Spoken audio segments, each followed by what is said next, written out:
talk from a sitting position and I don't have to be in there. Yes.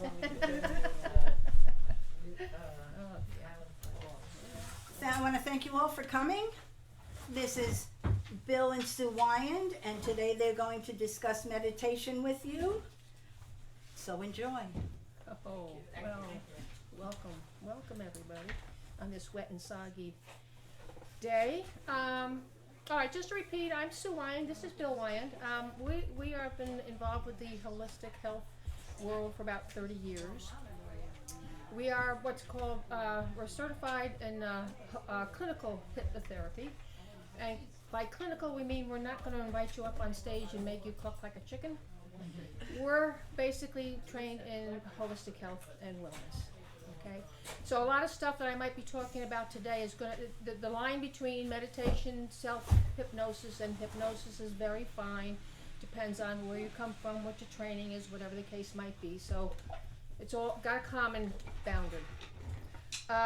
Just to go over the outline with you to give you a little idea, I was trying to make this not the usual meditation class, because meditation is quite, everybody's aware of what meditation is and that kind of sort of thing. So the purpose of this chat today is not to overwhelm you with the difficulties of practicing pure meditation. Pure meditation is designed to help you experience your ultimate spiritual awakening, and while that is a beneficial goal, it takes lots of practice and lots of time. In some cases, when people do have a full Kundalini awakening, it can be difficult to handle. So today we hope to be able to enlighten you about the overall benefits of meditation, just in case you didn't know already, and to help you find ways to practice meditation that will fit into your busy lives, but still offer the full benefits of the practice.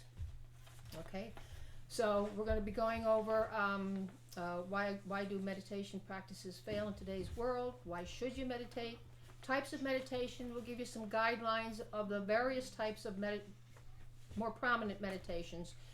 And I do like participation in these kinds of discussions, because sharing your thoughts on what you do to meditate can help somebody else develop a routine for meditation. So I'm going to share you some of mine, so I hope you share some of yours. Okay? So the first thing we're going to state, and this is a statement as to why do meditation practices fail in today's world. Meditation has a built-in problem that needs solving. The problem of non-compliance. Countless people have taken up the practice, motivated by the benefits of meditation, supported by literally thousands of studies. The first few sessions go well, which is encouraging, but it's only a matter of time before meditation becomes one more thing we don't have time for. And that's basically why meditation fails for a lot of people today. The proof is in the pudding. I mean, we have all kinds of studies that tell us what, the benefits of meditation. We just don't seem to be able to stick with it. So why should we meditate? Well, meditation is practiced in numerous religious traditions. The earliest records of meditation, dhyana, and if I mispronounce some of these words, you'll understand why, are found in the Upanishads, which is Akashic record times, long time ago. And meditation plays a salient role in the contemplative repertoire of Jainism, Buddhism, and Hinduism. And since the 19th century, Asian meditative techniques have spread to other cultures where they have also found application in non-spiritual contexts, such as business and health. Okay? While the primary purpose of meditation practice is to facilitate awakened spiritual consciousness, the side benefits of which contribute to our wellness and improved function are several.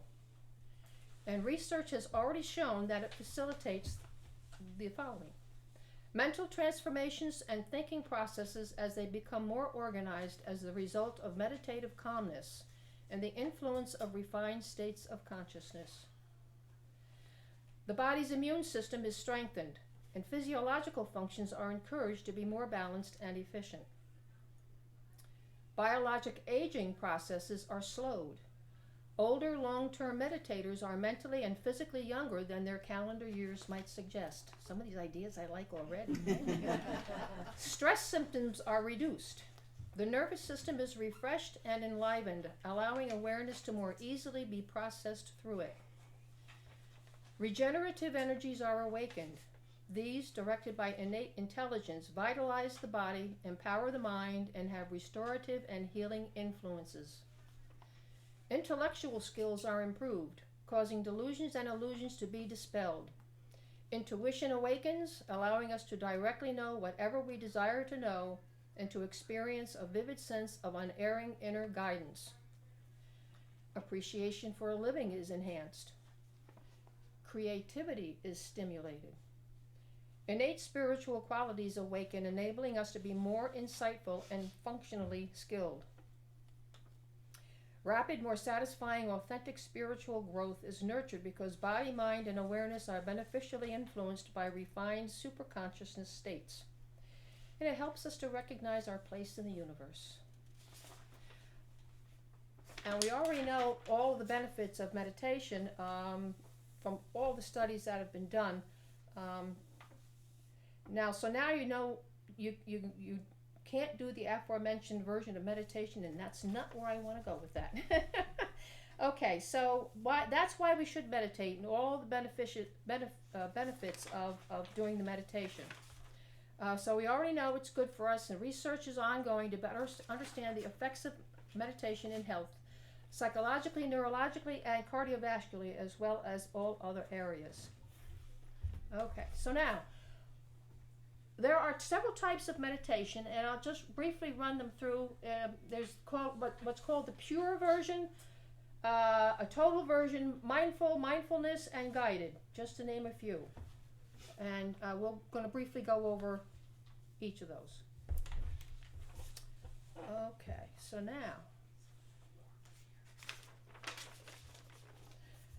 All right, now guidelines to meditation, guidelines for pure meditation. And does anybody know what we mean by pure meditation? Anybody have any ideas? Nope. Okay. What pure meditation? This is the one that kills the whole thing about people doing meditation.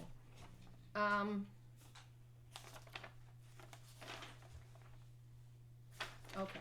Pure meditation is the total blanking out of your mind and everything that's going on around you, as far as your mind is concerned, about outside distractions as well as inward distractions like your emotions. You need to be able to disconnect from all of that when you go into any form of pure meditation. Okay? Now, pure meditation, and just to let you know, doing pure meditation, and I can vision it as showing a picture of the monks that sit in a temple, and they're all sitting in their little spots on the floor, and all they do all day long is meditate. Their sole purpose in life is to meditate to the point they reach this consciousness out here somewhere that in turn clears their mind so that they can allow what they're seeking, the information that they're seeking, to come in and help them. Now, when you start to meditate in a pure state, you're recognizing, and you're going to make your connection to what you might refer to as your God, or supreme being, or your consciousness, universal energies. I sometimes like to refer to it as the Akashic Records, if you're familiar with that phrase. And you're ultimately trying to reach that perfect state of why do we pray? Does anybody know why we pray? For guidance. Yeah, we're asking for help. We're asking for guidance. And prayer is one way that you can start your meditation session, because that is the quickest way to get to where you gotta go. In my case, when I pray to God. Okay, what am I looking for? I'm looking for guidance and instructions, and what am I doing? You know, my place in this universe. What's going on? This energy that you're looking to produce, this ultimate awakening, is referred to in some religions as Kundalini. That's one of the terms that's used with Kundalini. And what you're looking to do is they refer to it as like a coiled up snake in your root chakra, which is at the end of your tailbone. And your whole purpose, your whole goal with pure meditation is to unleash that energy in that snake, bring it up through the chakras, up to the crown chakra here, and that releasing that energy to this is the purest connection that you can have in meditation. And the whole goal is to unleash this energy, work it up through the chakras, opening yourself up to this consciousness that's up here. And this is all. That's what your Hindi yogis are doing. That's their ultimate goal when they practice pure meditation. That's what they want to do. And it's fine, and it's good to do that. Unfortunately, they'll tell you that releasing that Kundalini energy, when it does happen, sometimes it's too much for somebody to handle, because it's quite a very strong feeling, a sensation. And so you really should have a good understanding about what this type of meditation is. So pure meditation has very strong roots in tradition. And it's very difficult to practice. The best thing to do when you're doing straight pure meditation is you should have an ideal space or location, ideal space or place, which means it's some place that you can go where you're not going to get disturbed. Okay, a lot of times it could be a separate room in a house. It could be a spot in the room that you can go to, whatever you can figure out what to do, that's what you do. Sitting in an upright position, pure meditation is sitting in an upright position. You know the picture you might see with them cross-legged and they got their fingers like this. And the word Om is used to resonate within the chakra centers and throughout the body, and resonates to get that energy moving. So these are it just hurts me to think about sitting cross-legged for so long, but sitting upright in one of the two positions, either in a chair or on a cushion or on the floor, if you can do that for 20 minutes, that's what the recommended time is for a pure meditation session, is 20 minutes. That's fine, go for it, be my guest. But so that's one thought. And the time that you spend in this type of a meditation, it's recommended for 20 minutes each time. If you can only spend 10 minutes, they say that's okay, but try to spend the full 20 minutes. Now, pure meditation is the hardest to achieve, because what you're doing in pure meditation is you're emptying your head, you're discarding your emotions and everything else like that. You're concentrating on the area of the brain, which is the third eye here, and this front part of the brain is the direct connection to this special consciousness.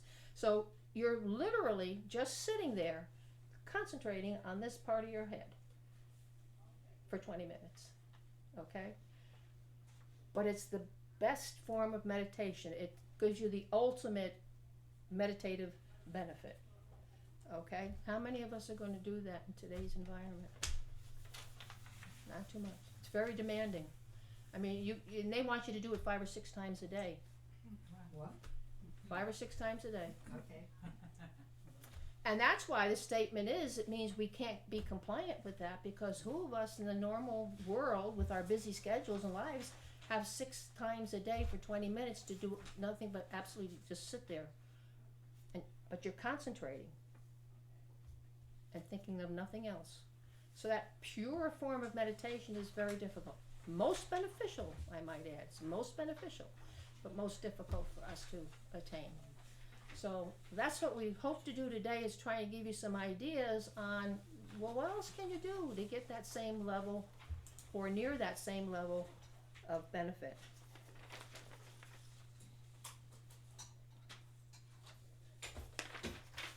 Okay, the next form that we want to talk about.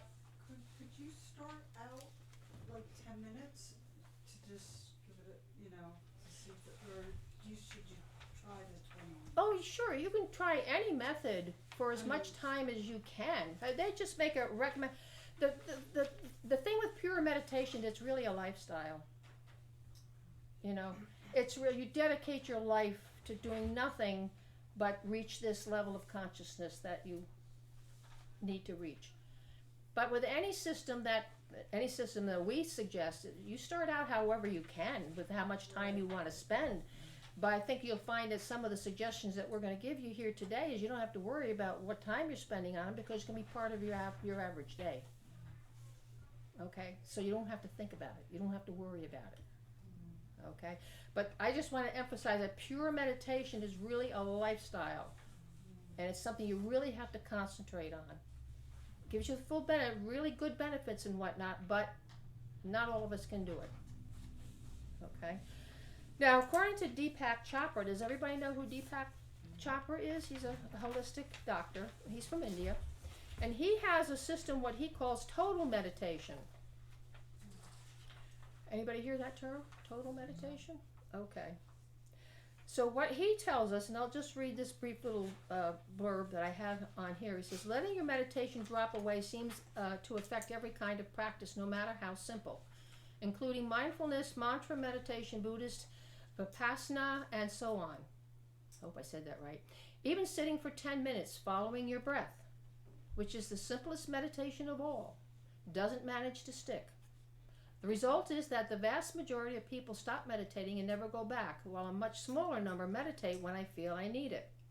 The number one reason for non-compliance is that everyday life is too busy. He says the same thing. Too full of work, family, TV, texting, eating out, and all the rest. But if we reframe the situation, meditation can be effective and effortless at the same time.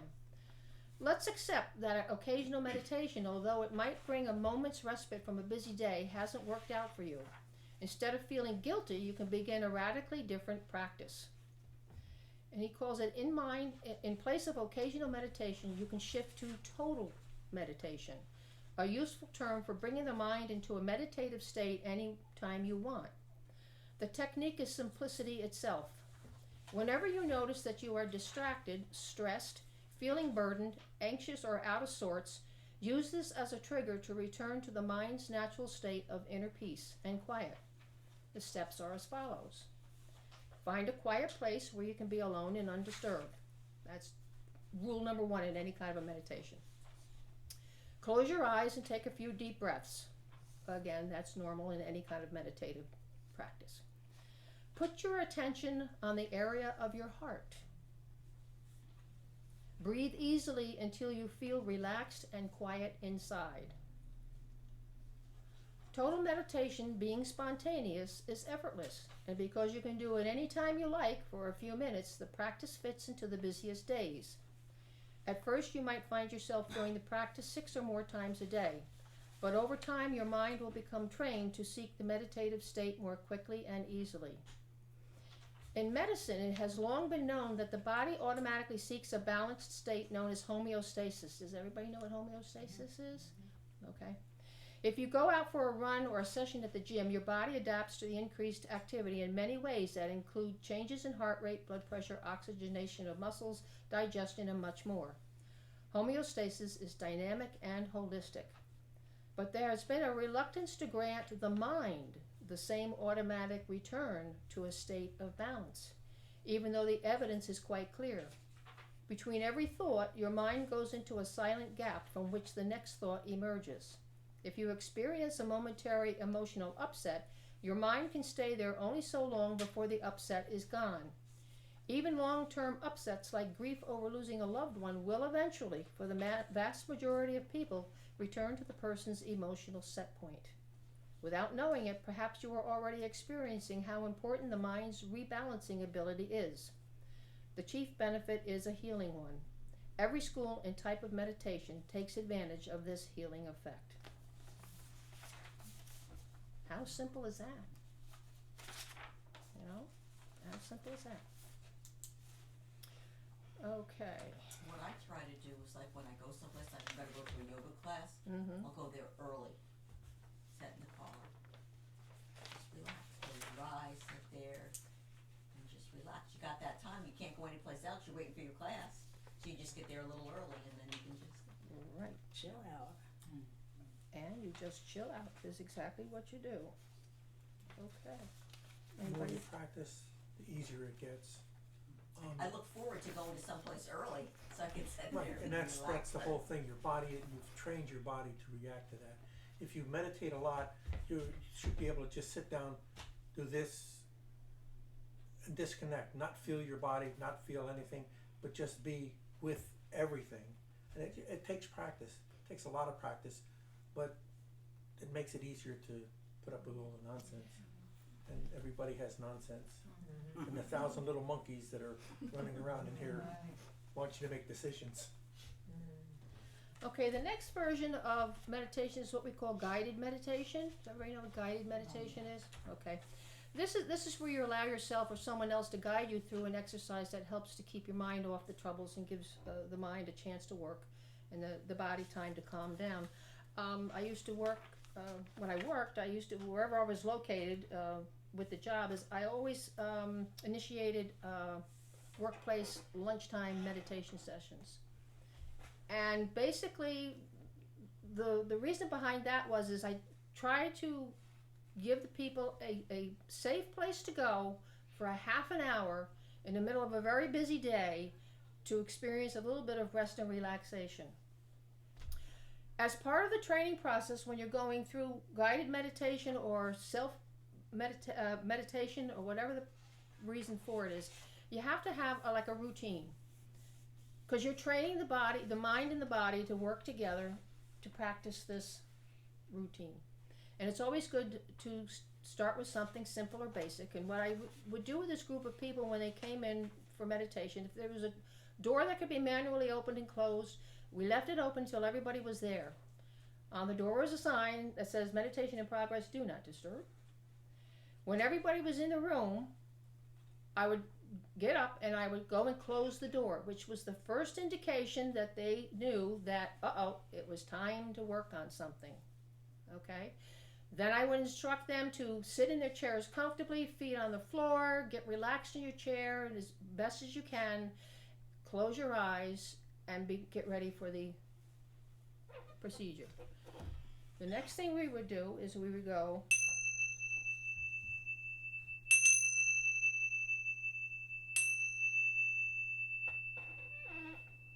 and that right there said to them, okay, we're in for the ride.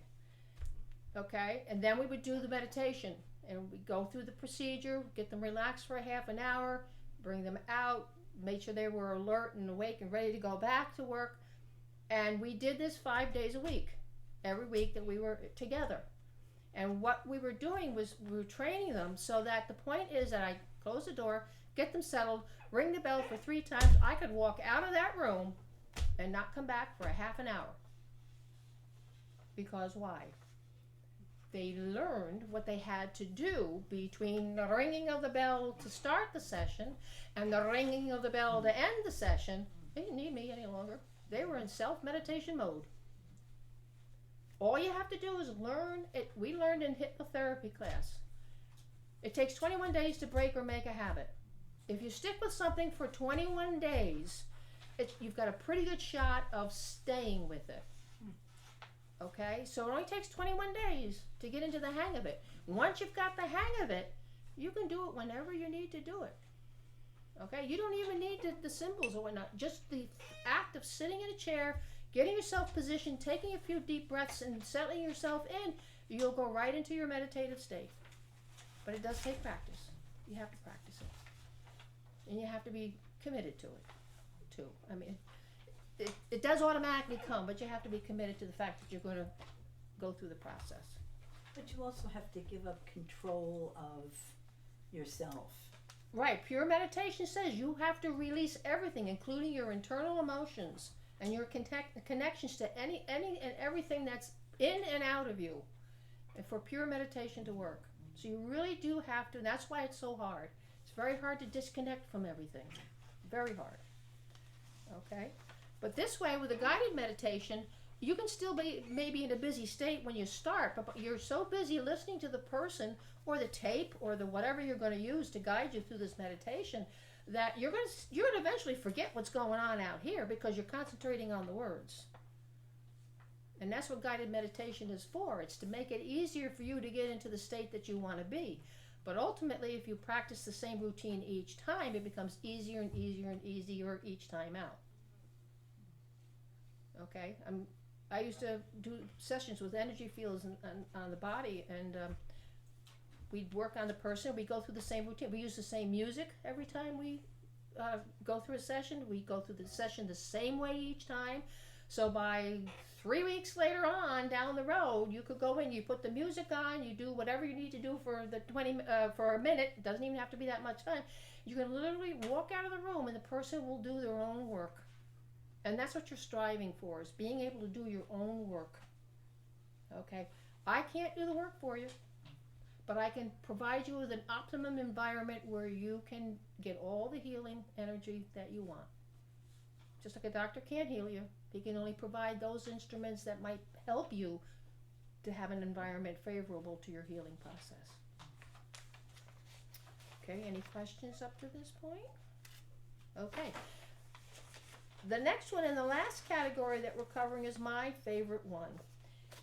And this is called mindful or mindfulness meditation.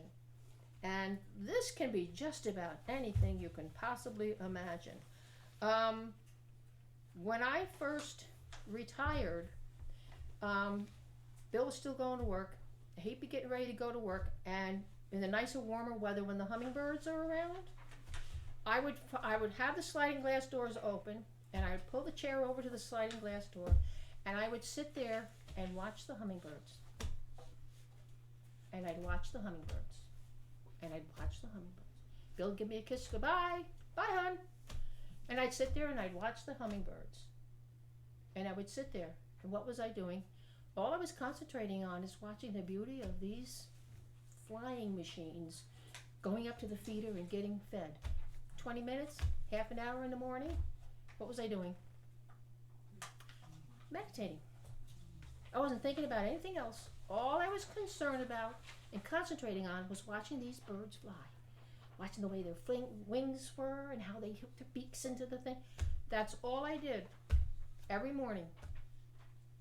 I was meditating. How hard was that? Not hard at all. You can do that at any time of the day. You know, you need to sit down for 15 minutes, look out the window and watch the birds coming back and forth to the bird feeder. You're aware, you're awake when you're doing mindful meditation, okay? But you're pushing all the nonsense out of the way for however much time that you want to spend, and you're only concentrating on one thing. And you pick something nice. You pick something that you like, something that's beautiful, whatever the case might be. That's a very simple way of meditating, okay? There was a study, and we all know what the benefits of being out in the woods are, or out into nature and whatnot.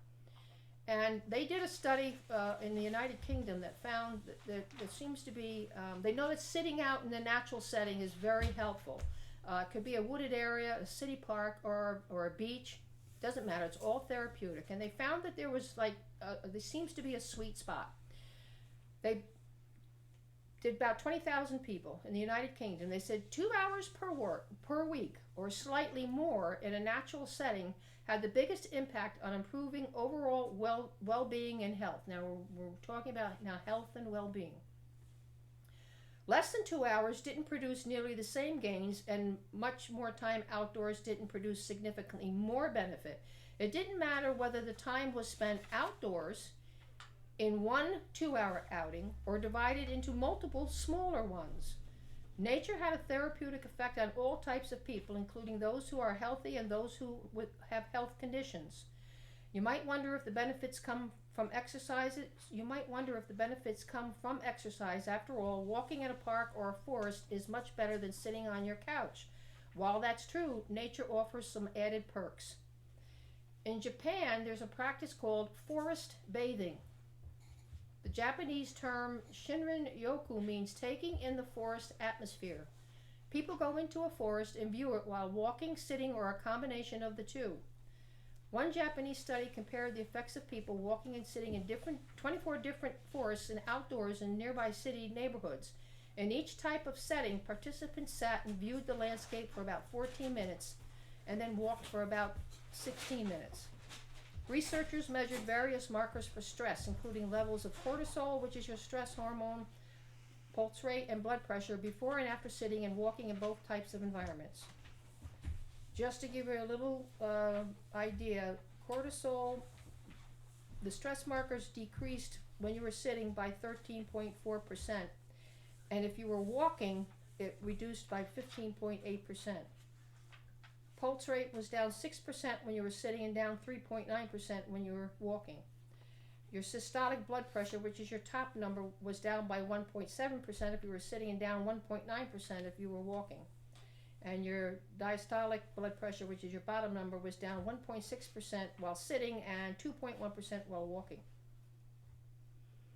So just simply the act of going out and sitting or walking in nature has dramatic benefits. Now you say to yourself, well, okay, so I'm out in the forest and what? Well, just sitting on the bench, what are you going to do? You're going to say to yourself, wow, look at that squirrel chasing up around the tree. Look at that bushy tail. Gee, what's he going? He's digging up a nut over there or something to eat or something like that? What are you doing? You're watching the butterfly flit around the flowers in the forest. And you're watching the butterfly, you're saying, ooh, what a nice color pattern on the wings of that butterfly. And look how nice it flits around. And what about the bumblebees? What are you doing? Running the other You're way. meditating. You're meditating. You're meditating. Why? It's because you're not thinking about anything else except that butterfly or that squirrel. Okay, but you're meditating in a nature, in an environment that's already proven is going to be beneficial for you as well. Win-win situation. Okay. Walking. They talk about walking meditation. Have you heard about walking meditation? All right. Walking meditation means that when you're out there walking, you don't think about anything else.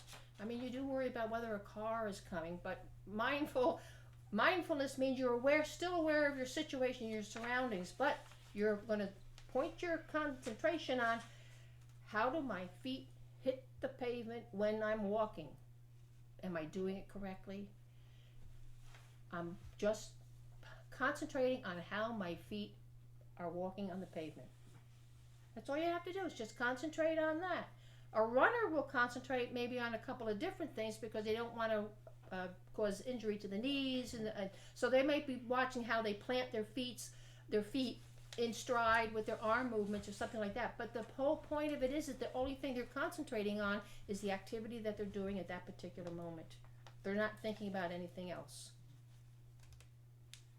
How easy is that? That's pretty easy, isn't it? And the benefits of running are also good. We all know what the benefits of running is.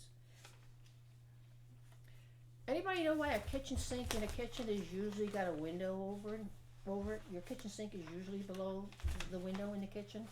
So you look on it. So you can look out of that. And what better time to meditate when you've got your hands, if they're arthritic like mine, and you like the warm, soapy water of washing dishes. Multiple benefits here. Treat the arthritis in the hands, looking out the window, and maybe you're watching the dog play out in the yard. Or you're watching the birds to the bird feeder. Or you're watching the wind as it goes through the trees. With your hands in the dishpan. You're not thinking about anything else. Well, what are you doing? Meditating. Kind of simple when you think about it. Okay? The main thing though is you have to remember is you got to push everything else out. You know. Just pay attention to how you're watching it, how you wipe the dish when you're cleaning the dish, how you scrub the pan. You're not thinking about much else except that simple act. That's meditating. You can consider that meditating. Anybody else have any ideas on? Walking meditation that I did was in somebody's house. It was in the winter time. It was a guided meditation, and she had us in our socks. Mm-hmm. I'm walking across the floor, feeling each part of our foot hit the floor. Right. And then you had to go really slow. You were in a line. That was fun. Yeah. How many people knit or crochet? That's you do it out of habit, That's fine. He can still. and you don't think of anything else. You just, so it's easy to meditate if you just think about what what it That's means. exactly When right. I mow the lawn, I meditate. I got a riding mower, and I'm watching everything. I'm watching the grass, make sure there's no bugs there or any frogs I think that I'm gonna run over, and you're just watching that grass. Yeah. As you're going along. So there you go, guys. You're all meditating already. You just didn't realize it. Okay. the thing is though, if you can become more aware of those opportunities that you can meditate in and accentuate the meditation part of the process, you're going to reap more benefits from that. And that's the whole purpose of what we're trying to bring here to you. I'll share a couple stories with you. Anybody have any questions at this point? Okay. I'm going to read you a little something in a minute about Akashic Records, which might help you understand what we're talking about when we're talking about connecting to the consciousness out here. But let me share a couple of stories with you. I had a lady that I worked with. She worked in the city. This is going back. I'm going to date myself here when I talk about cassette tapes and stuff like that. She worked in the city. She commuted. She lived in Long Island. So you can all imagine what the commute is from the city to Long Island. Working a very stressful job in the telecommunications business. We were working on a special project for, what was it at the time? NICEG. My company has changed names since the day I started, so we all laugh. We say they can change their name 100 times just so long as our benefit check shows up in the checking account. I don't care how many names it has. Just whenever it was. But we worked at a project over in Poughkeepsie, and part of the project we were working on was when 911 first came in, and they were converting the records so that if you called from your telephone, it would show up on the screen at 911 what your address was. So we were responsible for that part of the program at the time. And we had converged a whole bunch of people up in Poughkeepsie, and she came up as one of the working supervisors, and along with myself and a couple of other ladies. And we got in. She was part of the workplace meditation and whatnot. And I had nice conversations with a couple of the ladies, and they were very into things that I'd never expected them to be. But we were talking about meditation one day, and she said, this was her thing. She loves Disney music. She loves all the songs from all the movies and whatever the case might be. Well, when she got out of work, you had to be in your full capacities when you're trying to get out of the city. But once you got out onto the Long Island Expressway, it was pretty, you know how to drive a car. You really don't have to worry about that. But what she used to do is she would put in her tape of her Disney music. And on her ride home to Long Island, she would listen to her Disney music. Not the news radio, not anything else on the radio, just her Disney music. So by the time she got home, her stress level had come from here to here because she just concentrated on Disney music going home. Problem was, is she got out of the car and into the house, and what was she back into? High stress, kids, husband, dogs, life in general. When she needed to get, and you talk about finding a special place, doesn't have to be fancy. When she needed to get away from the family, she would go out into her car in the garage, put her tape on, and listen to her Disney music. And the word was to the family, when Mama's out in the garage in her car, you don't go anywhere near her. That was her safe place. That was her designated spot that she had assigned to her meditation sessions. I just thought that was the greatest story. I mean, how else can you manage in a busy world like we are? But she found time riding in her car or sitting in her car to meditate. And I think that's a fabulous story.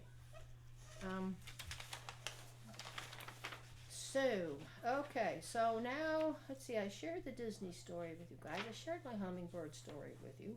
You've been sharing some interesting stories. Anybody else have anything they would like to share?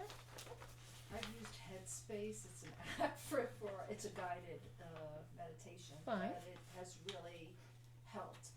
My thing was, I did it like religiously every day for 20 minutes, and I loved it. I mean, I think it made me less reactive.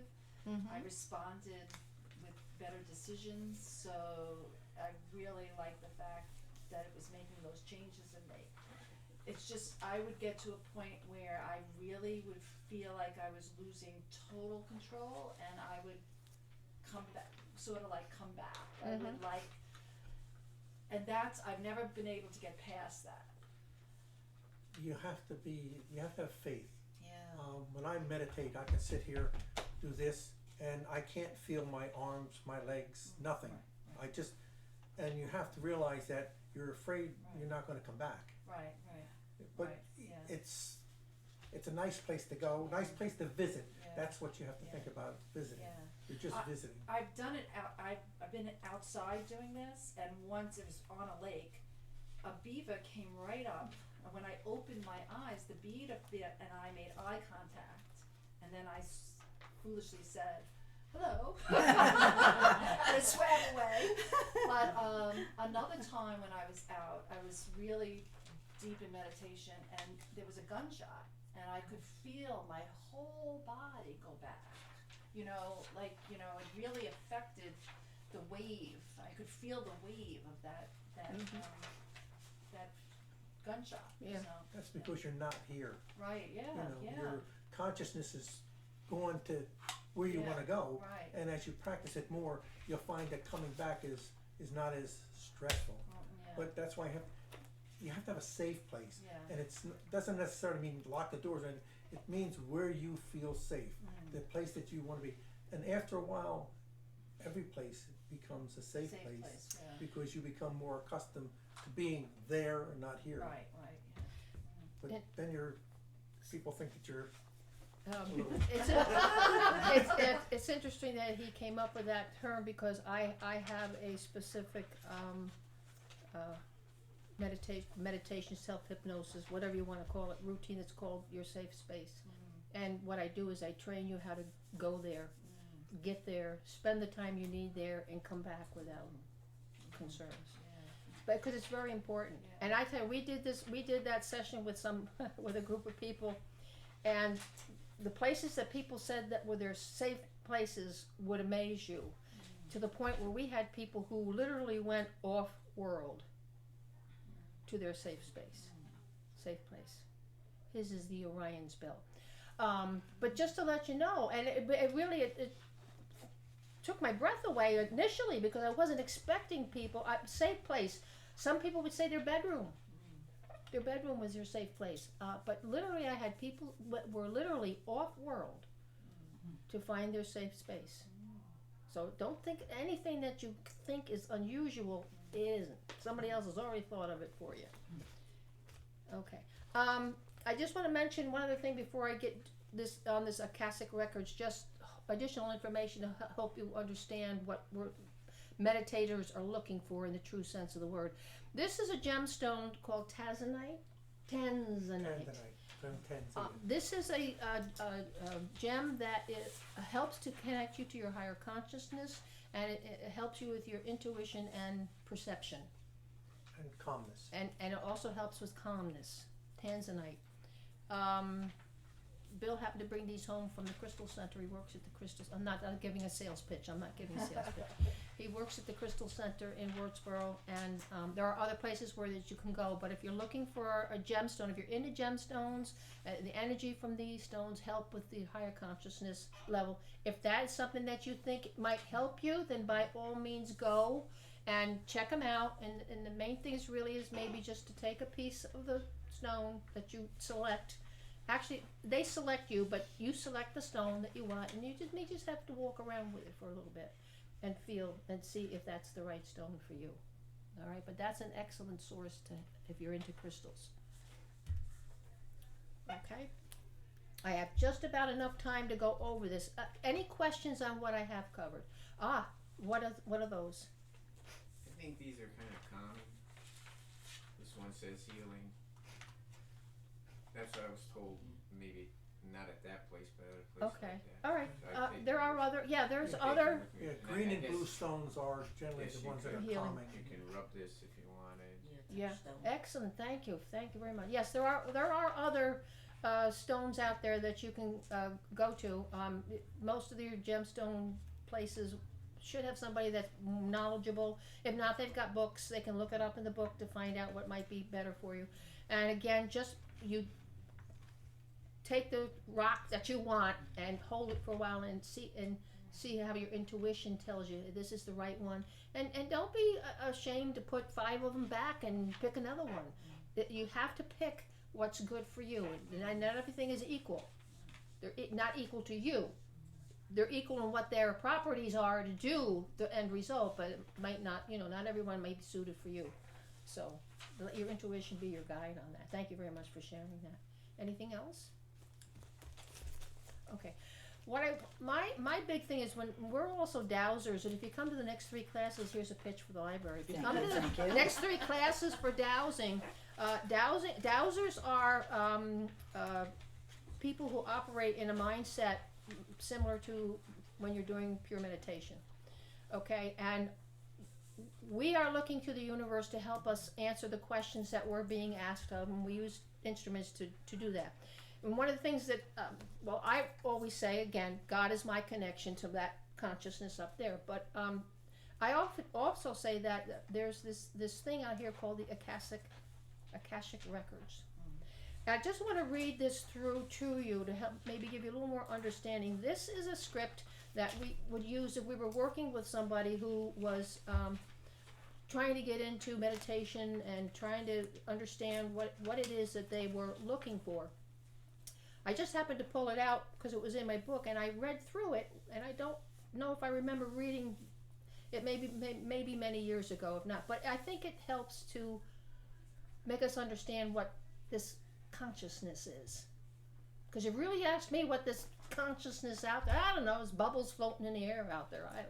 What is it? But I think this might be helpful. It was helpful to me. But when you're working with somebody, you get them in a relaxed state, and you go through the process of the hypnotherapy and whatnot. But this is this starts out with saying that your heart beats all by itself. The minutes pass, rivers flow. Somewhere it is raining, somewhere else the sun is shining.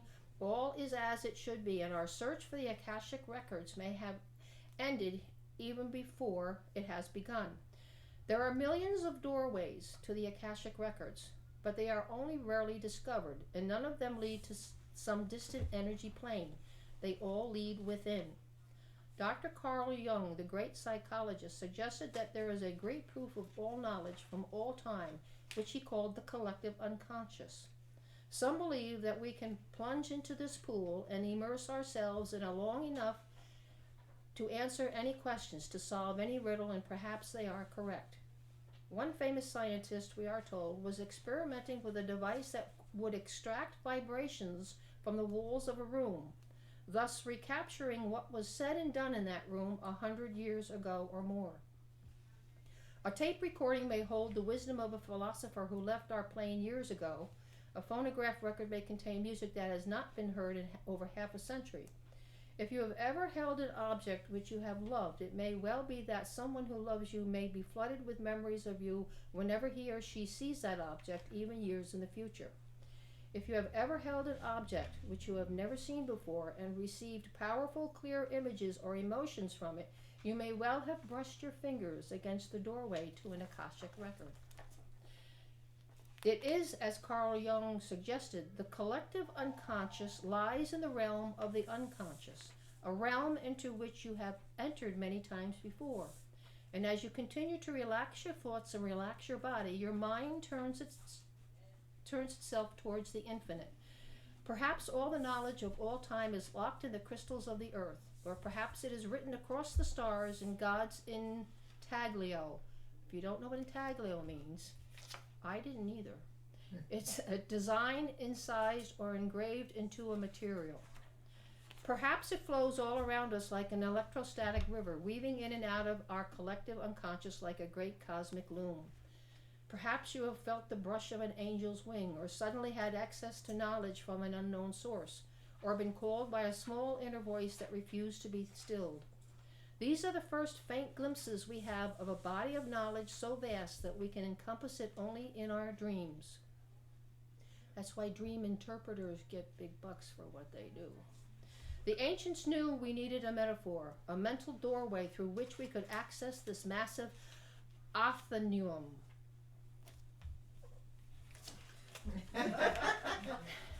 That's used in the name of libraries or institutes for literary or scientific studies, such as the Boston Athenaeum.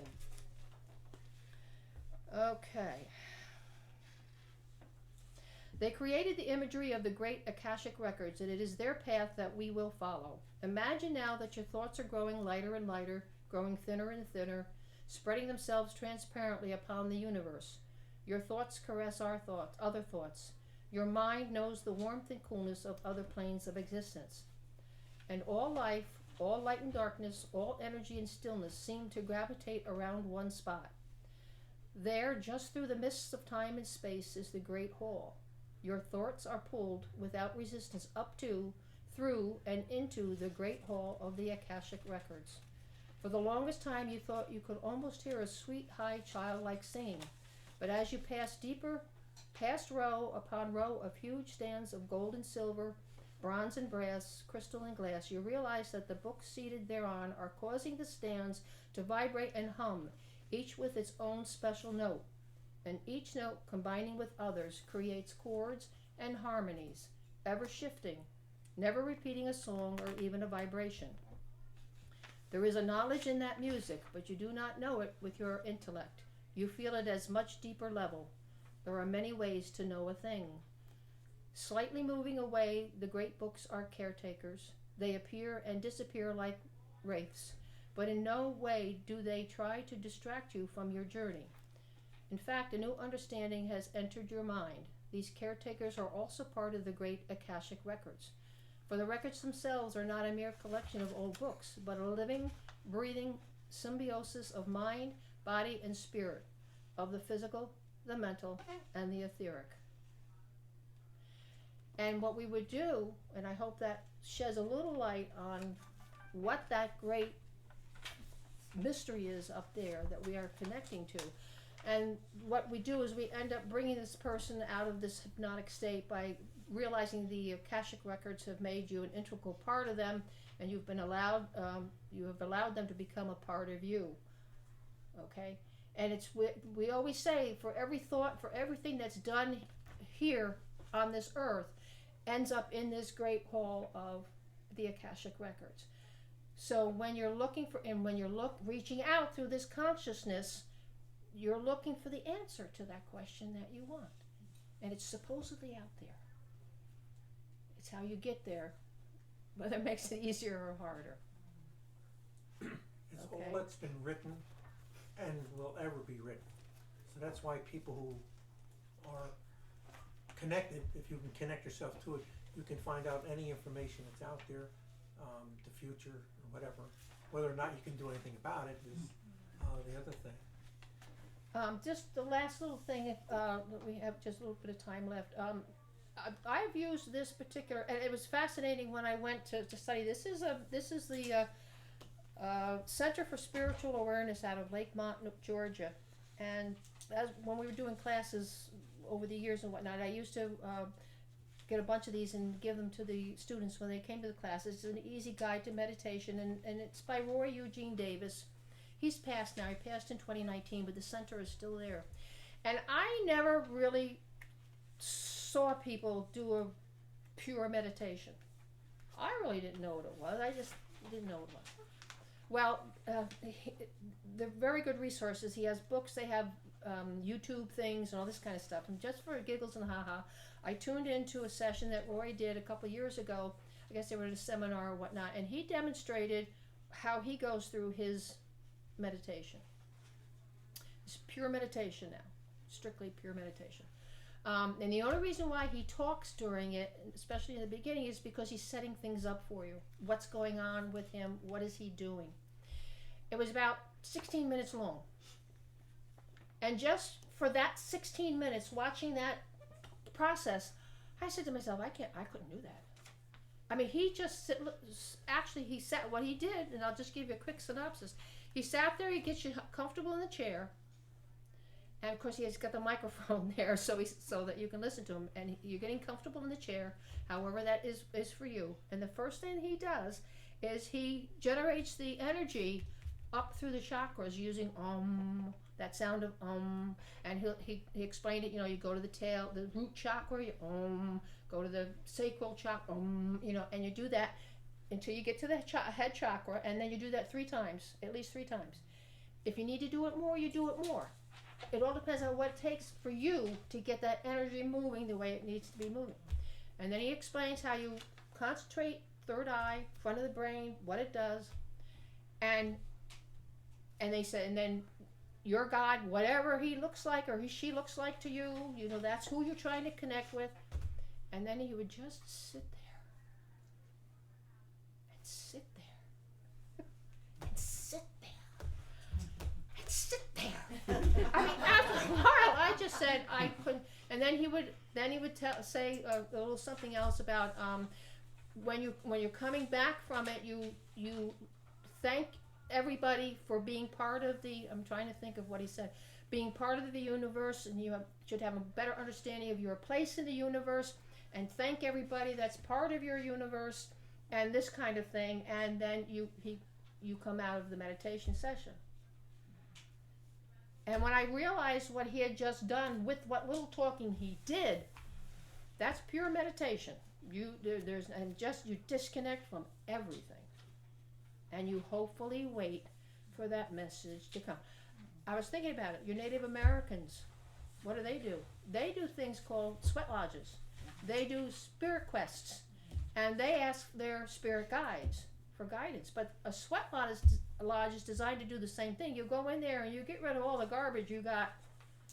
You know what a sweat lodge is better than I do. You go in there, but sometimes you come out of there. And Bill was involved in working with some of the people that came out of these sweat lodges, because by the time they came out of there, they really didn't have a clue what happened to them, because they were cleaning out all the garbage and the thoughts and the processes and trying to connect to the energies of the universe that are going to help them. That's meditation. That's a form of meditation. Their spirit quests are basic. That's just looking for their spirit guides and whatnot. Well, if isn't they're it? looking for the information. The spirit quest you would do is the same thing as going to sweat lodge. You would go in, and there's some, I can't think of the name of the drug, ayahuasca or something. There's a drug where it's very popular, where you go and it makes you throw up, it makes you do a whole bunch of things, and it moves you to that spot through drug interaction. In a sweat lodge you would go in, but if you stand in front of the door when they open up the sweat lodge, all of that bad energy that was released comes flowing out the door, and it'll make you nauseous, it'll make you sick. It's just, that's how, if you become a guide for, if they have sweat lodges, you become a guide, you help the people out, you take them, and they have to come back to earth. Like you say, sometimes it's a real shock coming back to where you left, and you're not sure of it. It's a shock. I can remember seeing, open up the door and seeing snakes, coming out and going into the fire and become, it's just, and again, the Akashic records are everything that's out there. And if you meditate and you walk along, if you're walking in the store, sometimes you'll get an idea from something and you don't know where it comes from, or you're sitting at your desk, you're reading. These ideas are the Akashic records. They are, you don't have to be anything fancy to contact it, but what you do with the information, that's the hard part. I do readings, and when I do a reading, that's where the information comes from. I have no idea, because if you walk away, I have no idea what was said or anything. So it's a process of training yourself to use this information. It's like, how do you think some of these authors who wrote or continue to write, they write 20 books on detective novels and stuff. How do you think they sit down and they suddenly start to write that story? Where does that come from? It's magic. It's a process that they've connected to whatever that part of their consciousness and other consciousness now they're part of. It's like Star Wars. There's so many different novels written about Star Wars, and where does that information come from? How does someone working in California, working on a project, suddenly get an inspiration from somebody in New York City without being connected? Then they call up and they figure out, oh, this. It's because the consciousness is out there. We're too busy to do it. Now we're so connected with the phone, all of our information is Google. And now with AI, what you get from Google, you're not going to go to the website anymore. You're going to go to whatever that artificial intelligence is telling you to do. So it depends on the programmer for that. So the world is changing, the universe is changing. If you can go there and come back, that's a big part of it. But you have to get rid of the fear. Fear stops you from doing that. Anybody have any questions? I want to thank you for being patient with me today. This was the first time that I'm doing this particular presentation, so if I looked a little confused in the beginning, I was. Only because I wasn't sure how much information I had, but thank you very much for being patient with me today. I hope that we helped you with maybe getting into meditation, and just be diligent. Just try different things. You'll find something that you like, you know. And if you can really get into the pure meditation, that's even more wonderful. But I don't know too many of my friends that are into pure meditation. We're all into mindfulness meditation, basically. So, anybody have any questions? Have you ever experienced the Kundalini No, energy? Kundalini is your Hindi yogis, that is their whole goal in life, is to reach Kundalini. It doesn't happen that often. It does not happen that often. And like I say, if you're not prepared for it, it can be extremely overwhelming. Extremely overwhelming. And they have special classes that you can go through. Is in the Jewish religion, is it also Kundalini? No, it's not called. For some reason, I'm thinking that the Jewish religion. I've never heard that term. No. It's Jewish mysticism. Oh, Kabbalah. Yeah. Oh, okay. All right. So every religion has their version of this. Okay. So but as far as meditation is concerned, it's really been incorporated into your health and wellness because the benefits are so strong, and it doesn't cost you anything. It doesn't cost you a dime. Time. That's all it costs you is time. Okay. So. Okay. I hope we helped you out a little bit today. Thank you. Thank you for coming. Thank you very Thank you much. for coming. Like I say, if you want to find out about Bill, dowsing. Thank you.